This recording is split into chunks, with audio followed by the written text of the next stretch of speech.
perspective of Oxnard from our community leaders and our community members. Today, we're at the Downtown Soul Art and Handcrafted Gallery, and we're on the corner of 3rd and C Street in beautiful, historic Oxnard. Today, I have Dr. Manuel Lopez and Irma Lopez, both leaders in their own right in our community. And today, I'd like to hear a little bit of their history that they have with Oxnard and also their perspective of Oxnard. Thank you for being on the show. We're happy to be here. Thank you. You're very welcome, Dennis. Now, I have to ask, to start with, why are we at the Downtown Soul? Why are we having? Why are we at the Downtown Soul today? Well, our daughter happens to be the proprietor here, and I think it's a labor of love for her. I see that she's putting a lot of time and effort into it, and I think she's enjoying it. I don't know about the profits, but she's getting a lot of enjoyment out of it. And the love is here. Yeah, that's correct. And the love is here. Thank you for having us. Very welcome. I want to add a little something Sure. to that. I'm proud of her so much. She's trying to bring to downtown Oxnard. She loves Oxnard as much as we do. And, I think it's worthy of a nice gallery and location that people can come and it's open to book signings, to classical movies, to classes on capoeira, which is a Brazilian style of martial arts. Just a whole, she'd like it to be like a mecca for people for the arts. So, I'm very proud of her. We all are. Thank you. We all are. Let me begin, and both of you in your own right have been leaders for many years. And Dr. Lopez, you've been a council member, Yeah. the mayor of Oxnard. In fact, with love, myself and many other people still call you Mayor Lopez. And you're also the harbor commissioner as well today. Correct. That's correct. And Irma, you've been the force behind many forces in Oxnard to help our community over the years. My first question is, and I'll start with Manny if I could. What are your first memories of Oxnard? What stood out in your childhood with Oxnard? Well, I grew up in El Rio, actually, and right where College Park is now. That used to be the Donlin Ranch, and a lot of Mexican families lived on, I'd say, about 1 acre plots from there to Vineyard and what was then the Highway 1. And they all lived what I thought was very pastoral life and kind of enjoyable, certainly enjoyable to me.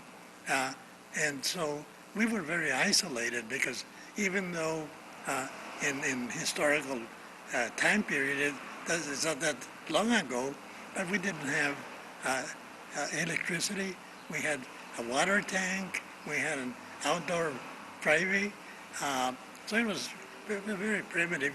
And once a month, we would come to the big city of Oxnard to buy provisions. My dad would buy flour and so forth and so on. I had lost my mother when I was 6 years old, so my dad raised 4 children, and I remember that he would take my little brother to work with him, and he'd set him up, and then he'd do his chores. So he was a very good father, raised us very well, taught us in Spanish. We would learn in English in school, but Spanish at home. And so I learned to love, to read, and so forth from him. And so I'm very grateful for that. But Oxnard was a place where we came, again, to buy provisions. We had a lot of relatives that lived here, so we would stay on the weekend a lot of times with them. And so we got to meet a lot of our relatives and a lot of other children. And I remember playing marbles on Garfield when it wasn't paved. And it was just, and things of that nature. So it was a nice childhood. I don't know how my father felt, but for a child, it was very enjoyable. So I have very good memories of Oxnard and the El Rio area. I enjoyed going to school at the old El Rio school and meeting, all the people in the area there. And so I think I had a very happy childhood. Very good. I can just imagine you in maybe short pants on your knees playing marbles, Oh, yeah. in the street. That's right. I love that. There were very few cars, so we didn't worry about those things. And did your family own a car? No, my dad never drove. My dad had lived to be 70-some years old and then never learned how to drive. Okay. And for the younger kids, heaven forbid, he was still able to get around. Oh, yeah, he was able, yes. And Irma, what are your earliest memories of Oxnard, if I could? Well, I do have some, but I want to go back just for a little Sure. something of what Manny said. When he mentioned College Park area, on a historical sense, it's not the College Park that we all know now that's over there by Oxnard College. This was the area in approximately where the Esplanade and the two high towers are at. That area was, and those that are old timers know that was the College Park area, and they still know it as that. So I just wanted to clarify it, but still it was not in the town of Oxnard. Sure. It was It was the considered, suburbs. it was Yes. considered separate from. Right, in those days. So anyway, going back to your question, my earliest, I was raised in Camarillo. Manny's parents were here from Oxnard. My father was born in Moore Park, my mother was born in Piru, and then we moved to Camarillo, and that's where I was raised. But my earliest memories of Oxnard, and we did have a car, but you didn't travel like today, you Right. know. We would come up Fifth Street, all the way to come to the beach, maybe a couple times a year. We would take Fifth Street all the way. It was sand dunes when we got over there. Of course, there weren't the homes and everything that are here now, but Oxnard had a downtown, which Camarillo didn't.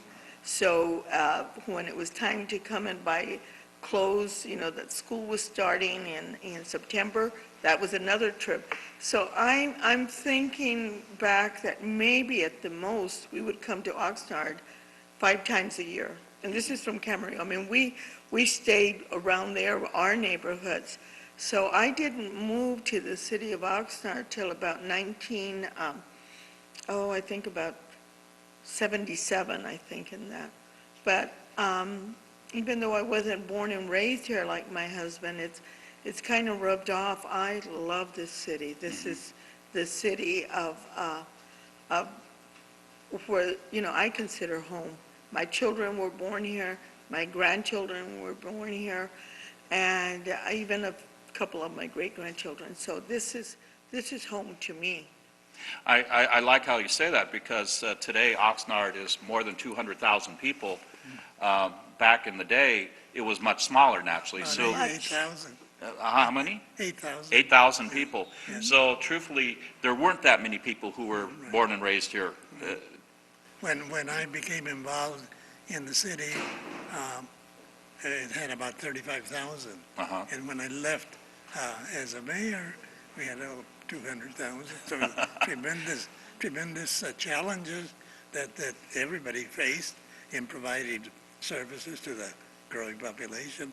But there was a lot of opportunities here because the Navy, the federal government, poured a lot of money into the Sure. area, and so there were a lot of jobs and business. So in a way, the growth was driven by the investments of the federal government here. Now, I want to go back just a little bit. Both of you have been very involved since I've been in Oxnard, and many years before that, I'm sure. In your growing up in Oxnard or in the area of Oxnard, what was the spark? Who was the mentor that pushed you or your mind in a way that you wanted to help the community? You wanted to take some leadership? Well, I think that after the Second World War, the people that came back, my older brothers, my people that I knew, came back with a different spirit. When they left, they were young and uninvolved in government. When they came back, a lot of them had died, they had gone to war, and so they were not willing to do as they did before. They wanted to have a say-so in government. So there was a ferment in people here, particularly minorities, a lot of ferment, and so that kind of rubbed off on me. And I remember the first time I got involved with the city was when they were trying to open up Second Street to go through Colonia. And I lived there, and there were a lot of children that would play on the streets because there's no facilities there. And so we thought it was wrong, so we formed a committee, and we came to the planning commission and so forth, and we stopped it. And so that was kind of You felt you could actually do got something. me going, yeah. And so I left the area to go to school and so forth and so on, but wherever I went, I still had that thing in me. And this was a time of Cesar Chavez and Martin Luther King and Kennedy and so forth. So and then I was at Berkeley, so there was a spirit there. And so when I came back, I really wanted to get involved, and I did. And Irma, what was your first push into community, I want to say activism, but community involvement? Well, when I was still in Camarillo, after I'd finished school, but one of my teachers who still continues to, I admire him, was Mr. Pat Forrest, who lives here in Oxnard. He was a history and social studies teacher at Camarillo High School. And during that time in the, from 1960 to 64 that I was in school, the actual headlines, my children find it very hard to believe, but the actual headlines in the newspapers, and I always read the newspaper in my home. My parents subscribed to the newspaper every day. We all just would read it, my brothers and sisters, because that's what they did. And my parents always voted. It didn't matter if it was a water election. They always voted. So I had that example at home. But as far as my teacher, we would discuss current events and everything. And the newspapers, the headlines would say, in those days, the term was not African American, it was Negro. Negro family moves in to white neighborhood. And they would actually put that in the paper? Oh, yes, and that was here in California. I'm not just talking about Alabama or Georgia. That was here in California. And I think what stuck with me is that he taught us, he said, that is important. It'll be wonderful when that doesn't make news, but more important is that when people of color go before the judicial system, that justice is blind. Right. That's even more important than being able to integrate neighborhoods. And in his view, and I saw his point of view, and he said we all owe it to our communities to be involved, and I really took that to heart. And then maybe 15 years later, 20 years later, when I met Manny and we got married, and he was a friend of Mr. Forrest, I couldn't believe that this man that I looked up to, and he didn't, I'm sure he didn't realize it, but we all have teachers, I think, that have made an impression on us when we were younger. So it took me a long time to be able to call him Pat, because to me he was Mr. Forrest. But I think that really, my parents' influence of always voting, it was a thing to do. You just did it. You know, you understood that was not only a right but a responsibility, and what we were taught in school and what was going on at the time. with leaders like President Kennedy. I was a junior in high school when he was killed. All of those things, the Vietnam War, I was sitting in the classroom and, right after graduation, 3 months later, here comes out in the newspaper that Gary, one of my classmates, had been killed in Vietnam. I mean, you're just, you're 17, 18 years old, and death should be foreign to you. And so you had to do what you could to get involved in the communities. So you both had positive role models, but you also had tragedies that helped shape your want to get involved. Right. Now, here locally, and in about a week, we're going to be celebrating Cesar Chavez. And when we come back from this brief pause, I would like to ask you about possibly your knowledge of him at the time that he first started here in our community. I want to give a pause. Again, we are at the Downtown Soul Art Gallery and Handmade Boutique, and this is the O. We'll be right back. Welcome. We're back with the O, and I'm here with Dr. Manuel Lopez and Irma Lopez. Just before our break, and briefly, I want to ask, in the early days of Cesar Chavez, he started here, I know. When was your first contact? Do you remember your first contact with Cesar Chavez? Yeah. When Cesar Chavez was here in the 50s, late 50s, I was gone. I was away at school. So I did not meet him until after 1962 when I returned here. And I met him at the Juanita School, which is now the Cesar Chavez School. Correct. And I remember hearing him speak there, and he spoke very softly, but made a lot of sense. And he basically was giving advice to the audience on how they should treat each other, how they should behave, how they should support their children, how they should not come and beat up their wives. He would say about machismo. Sure. Because machismo is not having a 200-pound man come in drunk and beating up on his wife. That's not machismo. Machismo is working hard, supporting your family, and trying to show them the right way. That's machismo. So he was a teacher, He was really. And that would still be good advice today. Yes. So that impressed me a lot, and so I became very close to him. I really I would communicate with him constantly, and I think he was really a wonderful person. Now, I want to fast forward a bit. What was the reason? What was your thoughts when you first ran and became a city council member? Well, I never wanted to be a councilman. I was on the Community Relations Commission.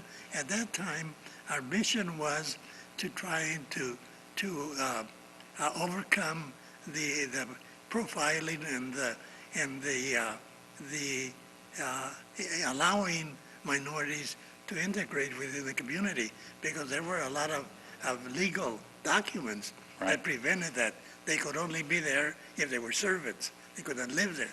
So that was one of the missions that we had as part of the Community Relations Commission. So I liked that. And then I was appointed to the Redevelopment Agency, and that was also kind of interesting to me, because we were trying to provide housing for people who couldn't really afford it.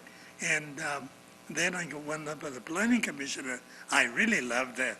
I would go after work and look at projects that were being developed, and I remember the police stopping me in the beginning. What are you doing here, whatever? So I had to explain to them, I'm a planning commissioner, and so on. After a while, they got to know me, and everything was fine.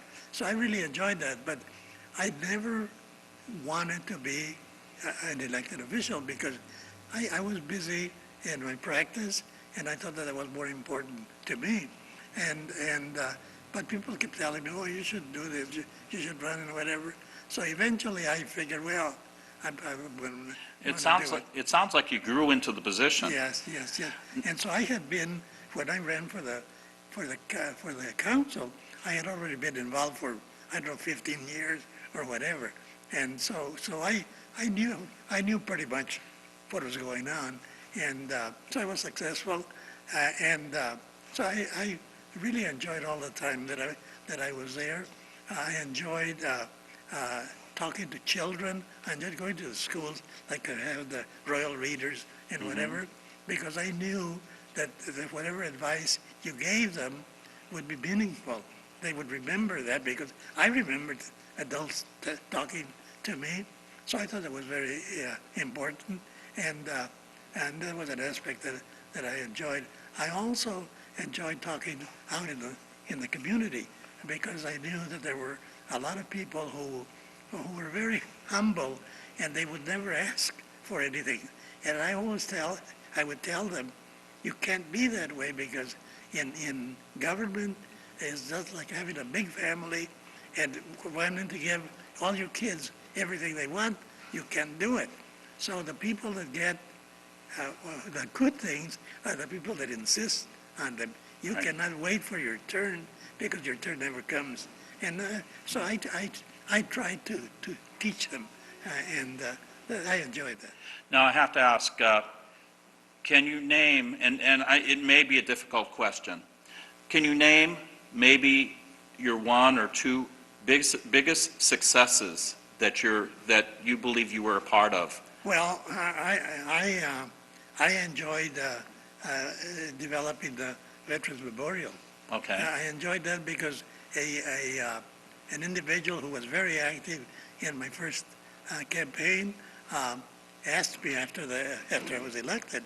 He says, you know, I know that you may never be able to do this, but I would hope that you keep this in the back of your mind, and if you're ever able to develop a memorial in Plaza Park for the veterans, I would really appreciate that. It took me 13 years to do it, but it came about. But it was worth so it. It was very worthwhile. A lot of people were involved in it. We had a lot of problems raising funds, but then one of the members of a committee was an architect, and he never admitted it, but he brought a model of the memorial, and he showed where plaques would be placed for the contributors and so forth. Right away, we would bring groups of 12 to the mayor's office, and we talked to them or whatever, and we raised money very quickly. wow. So it was very enjoyable to me. And other things, there were so many positive things that happened that it would be difficult for me to point this is above that or Right. whatever. I think when my two kids were born, I would be at a meeting and they'd call me out and I had to go. And I mean that was kind of a number for me. And I would, as they grew up, I was able to take them to Washington and to expose them to a lot of things that most children are not exposed to. And I think I was very lucky in that regard. Yes, you were, and they were very lucky. Now, I'm going to ask Irma a question in a second, but I do have to ask a burning question. Is it true that you are George Lopez's uncle? According to George. Not really, apparently. No, No. that came about when we had the year-long celebration for the centennial for the city. He happened, I don't know where I had met him or he had been here or whatever, but I was able to get him to come here to Plaza Park. And so we introduced him and used the member thing that he always used. And so after that, I think on this show, he said, oh, that's my uncle, the mayor of Oxnard. The uncle of Mayor of Oxnard, yes. Irma, I want to mention and thank you. You've been very involved several years with the Roboso Festival. Yes. Could you tell us a little bit about why you help with the Roboso Festival? Well, I think that I had belonged to various groups throughout the state and some national. And one of the, I had donated money one time to a museum in the city of Fresno. And I would get, mailers from them, and they had a Rebozo festival, a Rebozo being what's right here behind us, a woman's shawl, and to us, especially to women, it signifies, you can carry your children, you can get dressed to go to a wedding or whatever, and it's also, of course, for warmth. But when I saw that, I felt we had a need in our community to have something like that, to raise money for our community-based organizations that were not, we've always helped, like the Boys Club, the different Girl Scouts, all these things. But we have a lot of very good organizations that are small organizations throughout, not just Oxnard, but throughout Ventura County. And it's harder for them to raise money. So I thought, this is what we want to do, is help them raise money so that they're affecting our children, our quality of life. And so I decided to start one here at this Rebozo Festival. And the first 3 years it was held in our home. And then that last year we had over 400 people there. It outgrew your home. It outgrew my home. And you've been to our home. We have a large backyard, but I said, we've got to look, for a larger place. And so now, matter of fact, on May 18th, I think it's the 19th. No, it is the 18th. 18th, Okay. We are going to be celebrating the 10th annual Rebozo. And in these 9 years past, we have raised close to $200,000 to give to the community. And so, they have to be a private nonprofit. People go and they have culture. We have mariachi music. We have dance music. We have a brunch. We have all of these nice things to have a wonderful afternoon and also have be able to contribute to the community. So I would like to invite everyone to attend. The tickets are available here at Downtown Seoul, so you can come by here and purchase some and attend and support our community. So thank you for. We have very little time left, but I want to ask one question and maybe a 1 or 2 sentence answer. What is the future of Oxnard? What is Oxnard going to be like, or do you hope Oxnard would look like 10 or 20 years from now? Oh, it's going to be much larger, of course. It's going to continue growing. There's a lot of people trying to save the agricultural, and I think that will succeed. It'll probably go up, it'll be more dense, but it's inevitable that it's going to grow some more. And Irma, what do you believe? I feel that all of us are becoming environmentalists. We've had things come to our city, and it was an education, for instance, trying to bring an LNG facility here to a city as large as our city, and there can be sometimes some dangers affiliated with that. And many of us felt in this community that they were only coming here, or they would never try to put a facility like that in Montecito or in Pacific Palisades. Usually these type of things happen where they feel that they will get the least resistance. But this community rose to the occasion, and they have fought these type of things. We want the same quality of life that other people, just because we're a minority of people of color, that doesn't mean we don't get involved in our community. And I think it was proven, and I feel that those same things can come again, but this community has awakened and do treasure our natural resources, which is our beaches, our ag land, and we want to protect them. And I hope and I feel that will continue. Well, I can say that I truly believe, and I think the audience will agree, that Oxnard is the better because of both Manny Lopez and Irma Lopez and their involvement in our community. Thank you for being here today with us. And I want to also thank Paul, who is behind the camera, and everybody in OMAC who is supporting the O. We'll see you next time.